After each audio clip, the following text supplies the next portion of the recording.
Rape કરનારાના હાથ કાપવા જોઈએ અને ફાંસીની સજા આપવી જોઈએ। મહારાષ્ટ્ર માલેગાંવ 4 વર્ષની બાળકી રેપ મર્ડર કેસના પડઘા। સુરતમાં કેન્ડલ માર્ચ અને યાત્રા કાઢી આરોપીઓને ફાંસીની સજાની માંગ।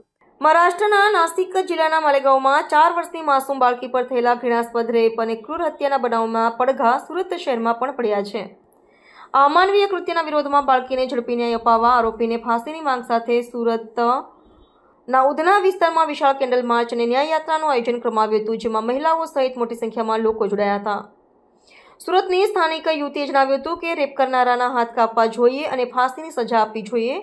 માલેગાંવમાં ગત શુક્રવારે એક 4 વર્ષની બાળકી પર બળાત્કાર ગુજાર્યા બાદ તેને પથ્થર વડે મારી નાખીને નિર્મમ હત્યા કરવામાં આવી હતી, જેના પગલે લોકોમાં આક્રોશ ફેલાયો છે। સુરતમાં બનાવનો સખત વિરોધ કરવા અને આરોપીને કડકમાં કડક સજાની માંગ કરવા માટે ઉધના વિસ્તારમાં લોકો રસ્તા પર ઉતર્યા હતા। આ કેન્ડલ માર્ચ અને ન્યાય યાત્રા રાજે ચોકથી શરૂ થઈને છત્રપતિ શિવાજી મહારાજ ચોક સુધી યોજવામાં આવી હતી। આરોપીની ધરપકડ કરી લેવામાં આવી છે, પરંતુ જનતાની માંગ છે કે આવા હેવાનિયતભર્યા ગુના માટે કાયદાકીય પ્રક્રિયા ઝડપી બનાવી તેને વહેલી તકે ફાંસી આપવામાં આવે, જેથી સમાજમાં દાખલો બેસે। ઉપસ્થિત મહિલાઓએ જણાવ્યું હતું કે આવી ઘટનાઓ અટકાવવા માટે આરોપીઓને તાત્કાલિક અને કડક સજા આપવી અનિવાર્ય છે। સમગ્ર સુરત શહેરમાં ઘટનાને લઈને શોક અને ગુસ્સાનો માહોલ છે અને દરેક ખૂણેથી પીડિત બાળકી માટે ન્યાયની માંગ ઉઠી રહી છે।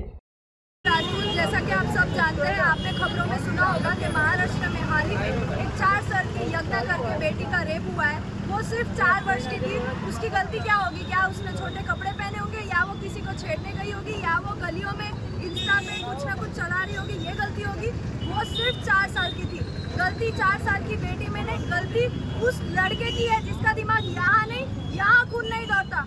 ऐसे लोगों का खून किसी और जगह पे चलता है, और ये सारे लोग ना माँ बेटी को देखते हैं ना कुछ, इनको सिर्फ हवस की आग होती है। और इसके लिए आज हम उतना में एक ऐसा प्रोग्राम कर रहे हैं जहाँ पे हमने इन हफ्सी को जलाया है।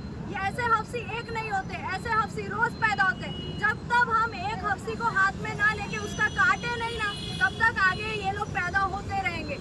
इसके लिए सरकार से खुद निवेदन है कि एक ऐसी योजना निकाले जहाँ पे रेप करने वालों के हाथ काटने चाहिए, रेप करने वाले के रोंगटे खड़े होने चाहिए, बाकी और कुछ खड़ा नहीं होना चाहिए। धन्यवाद।